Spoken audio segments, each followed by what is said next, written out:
Real quick, the Diddy thing. You've done a lot of research on that. Oh, yeah. I'm trying to think of where to start on that because I haven't done much research. But it seems the like, place to start on Diddy, the place to start and end on Diddy is always that this trial is a show trial and this trial is a distraction, at least so far. Because the thing that we all want to know about Diddy is that Lil Rod in his lawsuit alleged that all of Diddy's residences were wired up with cameras secretly recording every fucking person there. Lil Rod specifically alleged in that lawsuit that Diddy had private secret recordings of music executives and of politicians and of celebrities, right? And Lucian Grange, the CEO of Universal Music Group, as well as Universal Music Group itself, was originally named in that lawsuit, and then they quietly got taken off that lawsuit and no longer get mentioned. And so then this trial right now is all about the freak-offs and the Cassie stuff. It's not about the low-level stuff, low-hanging fruit. It's to the point where I suspect, I wonder, I guess, if this whole thing wasn't planned, minus Lil Rod. And what I mean by that is that Diddy was getting way too loud. He was causing way too much trouble. He was way too flagrant and had way too hot of a head. And like, you only get one of these trials if you're getting cut loose, regardless. Like, if the handlers are like, fuck this dude, let's get someone new, right? Like, put Jay-Z in there. Jay-Z's way more careful. And I wonder, I mean, there's no concrete evidence of this, but I wonder if the Cassie lawsuit wasn't the plan. Cassie's lawsuit comes out, and then they like get that and use that other allegation. Other lawsuits come out. Not Lil Rod. Fuck that dude. And then they have this big trial. They bring him down for all the stuff in the Cassie lawsuit. But Lil Rod's lawsuit is this whole other deal. And it almost feels like it came out of nowhere because it dropped with all this evidence, like they named the dude that was in charge of the security cameras. They name his tech guy that has all the blackmail. They name his head of security that was like, the head of security for Diddy's operation should be one of the first dudes on the stand in this whole trial. Him just disappeared. I suspect he will come up. I've actually heard some funny, he might come up actually here. But what I'm saying is that the whole Lil Rod lawsuit is getting fucking ignored real hard. Even though there's a lot of stuff in there, like clearly there's screenshots from videos, there's photos, there's names, there's a lot there.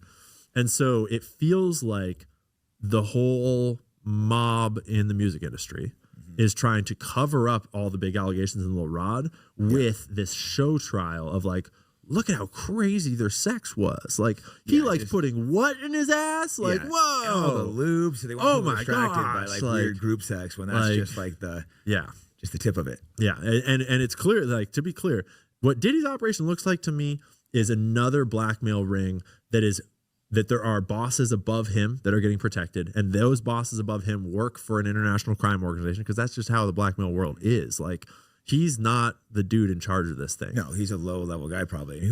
And he was groomed into his position, clearly, by Clive Davis, right? Andre Harrell, Lucian Grange nowadays. But I believe they're all of the same. And Clive Davis has clearly got mob ties. He was deeply involved in the payola scandals. What was the payola scandal? Payola scandals is when they were paying radio stations to play music. Columbia Records got investigated for this, and Brett Cooper, shout out Brett Cooper. She just did a really good video summarizing Clive Davis's like criminal history today. It just came out today. So if you go to Brett Cooper's channel right now, it'll be recent history.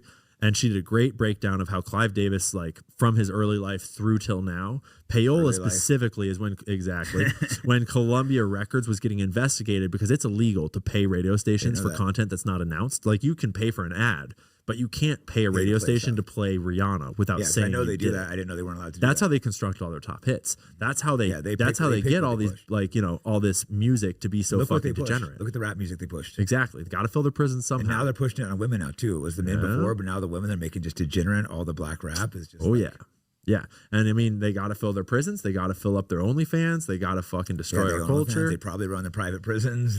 I mean, there's a lot of allegations about a secret meeting back in the 90s with the private prison people, and I think Ice Cube has some stuff he's talked about. There's a letter you can find online that everyone argues about whether it's real or not. But like, suffice to say, the prisons are doing good, and like the payola is, they're playing the songs that are putting all the black people in prison. And payola, Clive was investigated for payola, and then he stepped down from his position at Columbia Records right when they started getting investigated, and they just like rode off into the sunset.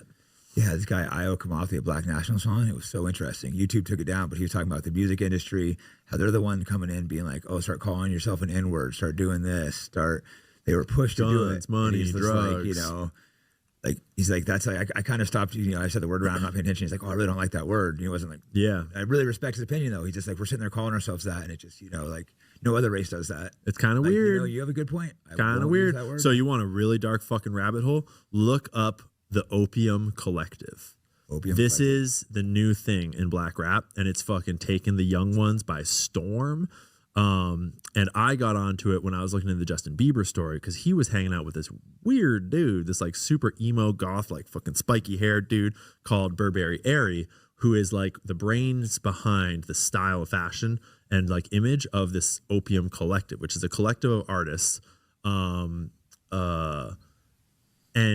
they actually collaborated with Kanye West on Donda, I think it is.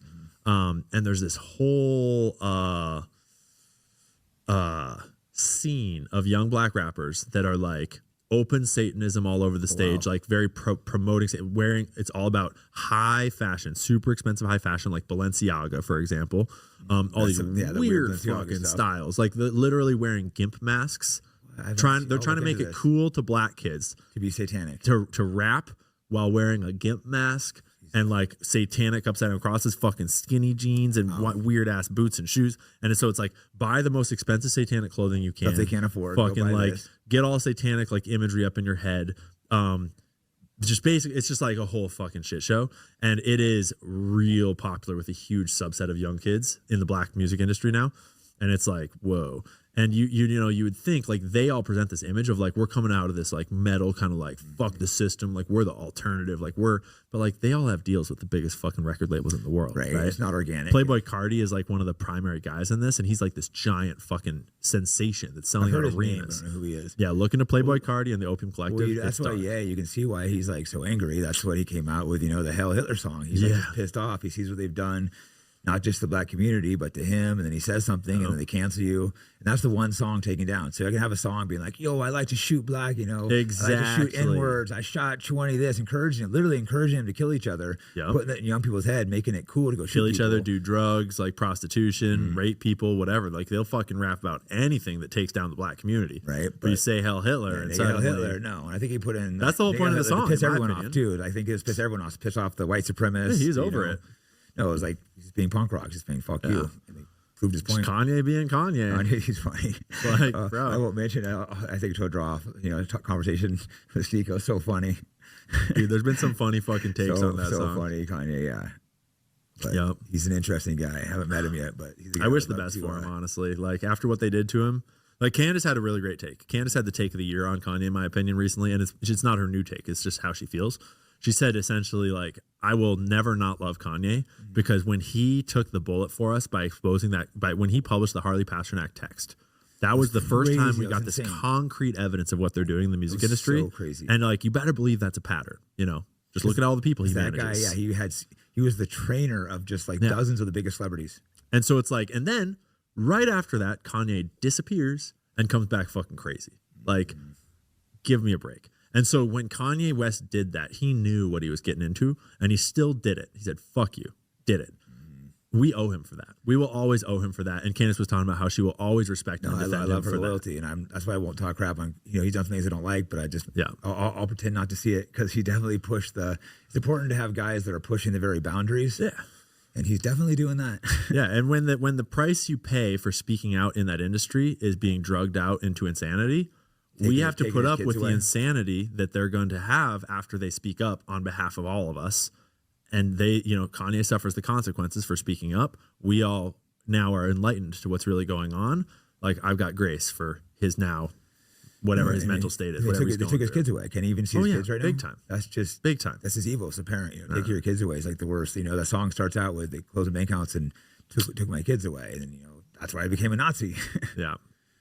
Yeah, and that's a good summary of the whole, like, honestly, like, that is a great summary of this whole thing right now. It's just like, everyone's watching this insane thing happen on the internet, on the news, whether you're talking about the genocide in Gaza, or whether you're talking about the music industry, whether you're talking about the Epstein fucking fake ass document release that's not happening, whether you're talking about our own government, all of it is just this like fake theater that we know that they know that we know, and we know they know we know, and we all just sitting here like, what the fuck is going everyone's on? looking around like, what's going on? We know, you know, Yeah. you know, we know, we know. Like, I've got the internet, bro.